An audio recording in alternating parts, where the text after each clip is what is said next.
The reactions to the official Democratic ticket being set are pouring in tonight. Senator Bernie Sanders called Governor Walz a great asset. Congresswoman Alexandria Ocasio-Cortez, she called him an excellent decision. Luke Skywalker himself, Mark Hamill, says the ticket is a new hope.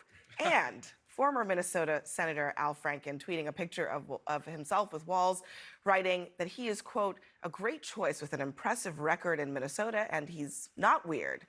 Joining the conversation is Al Franken himself.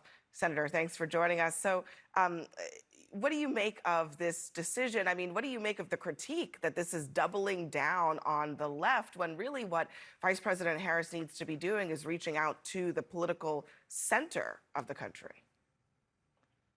Well, I think some of the things that have been described as left are really just common sense things. For example, free breakfast and lunch for kids at school. That's just making sure that kids have enough nutrition to learn. That seems pretty common sense to me. Requiring that we get to a zero carbon footprint in electric utilities in 2040. If you believe that the Earth is warming, which I think we witness pretty much all the time, then that is just a common sense thing to do. What do you make of the comparison or the contrast with J.D. Vance? I want to play a little bit from what Walz had to say about his new opponent on the other side today during his speech. If Shapiro were not Jewish, would he have been chosen? Yes. I can say that unequivocally without any data. The Democrat Party has a massive anti-Semitism problem. That is why they did not pick Josh Shapiro. The pro-Hamas radical left of the Democrat Party said, no, you're not allowed to be Jewish. And on the Democrat ticket, if Josh Shapiro's name were Josh Smith, he'd be the VP nominee or named right now. That is not the bite that I was going to play for you, but since it's That's there. That's hilarious, though. I enjoyed it. Let's talk about it. Who was that? Fox? Let's talk about that, because that was a mashup of a lot of Fox commentators, but Republican lawmakers basically saying that the reason that we're talking about Tim Walz and not Josh Shapiro is because Josh Shapiro is Jewish. Do you think that there's any truth to that at all? None. You know, you had three guys were the finalists, Mark Kelly and Josh Shapiro and Tim Walz, and you had to pick one of them. You couldn't have two running mates. And if you had, you know, it doesn't make any sense to me that that is the conclusion you come to. Lee Zeldin is also here. He's got a question for you as well. Hey, Senator, great to see you. Sure. Josh Shapiro and Kamala Harris and Tim Walz, they all gave what was about an hour and a half worth of remarks. There was no mention of Israel. There was no mention of anti-Semitism. I don't think that was by accident. What are your thoughts on that?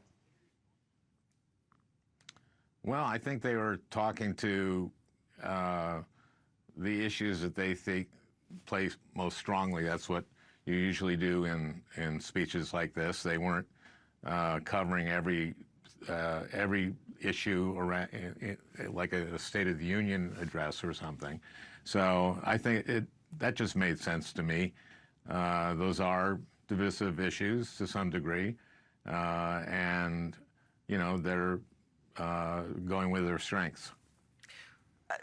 Senator, so what do you think the debate would look like between J.D. Vance and Tim Walz? I should note, Tim Walz, according to our reporting, said himself he is not a great debater. So there's that. But you've got two guys who are claiming to have a claim on what it really means to be from the Midwest. What's the debate going to look like?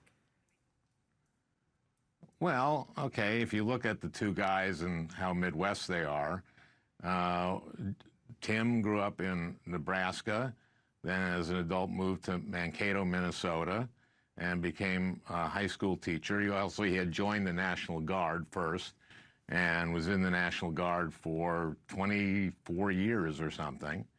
Was the highest ranking enlisted officer in the history of the Congress. Was a football coach, then ran for the House, and then ran for governor.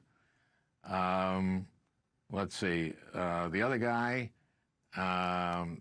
Vance, he joined, I think he was in the military. He was, yeah. Good for him. Yeah, and then he went to, I think, not sure which order he went to the military when he went to college, but then he went to Yale Law School.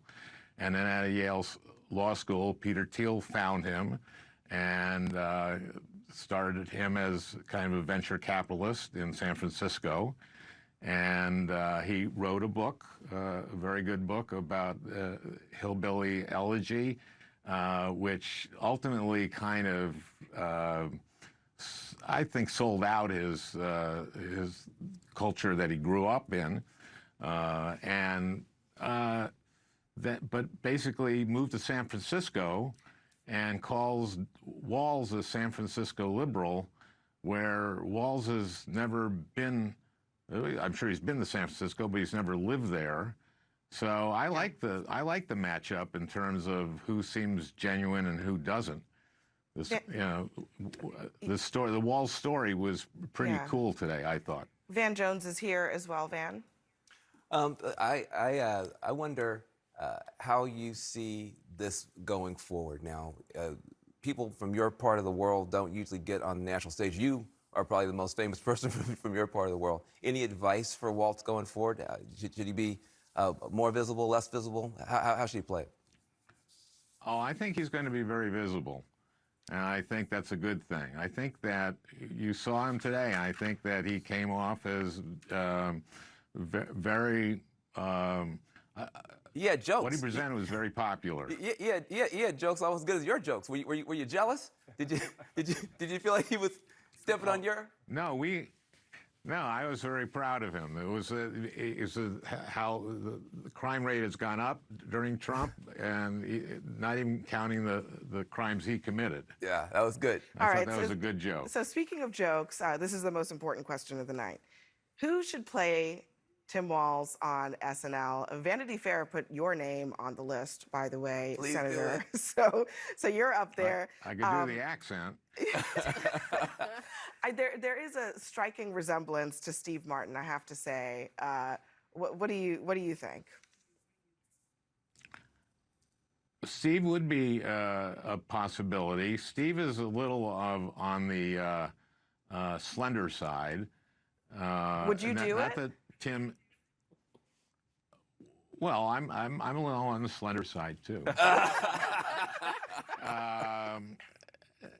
You know, I heard this in the lead-in to this segment, and I went, well, thanks a lot. I have to figure this out. And Tim, again, is not even portly. He's not anywhere near. But Farley would have done him great. Oh, yeah, that's true. All right, what about J.D. Vance? Who should play Vance? Oh, some jerk. Somebody people don't like. We'll come back to you on that. Get some names out of you for that one. All right, former Senator. Okay. Yeah, okay. Bill Hader. Okay, all right, we got it. Not right. Former Senator Al Franken. Thank you very much for joining us. We'll have you back on the show. You can do your Tim Walz impression right here on Newsnight. You can debut it here for us. Thank you. Well, Tim doesn't have a pure Minnesota accent, you know. That's Nebraska. That's Nebraska. Yeah. All right. Thank you so much, Senator. Appreciate it.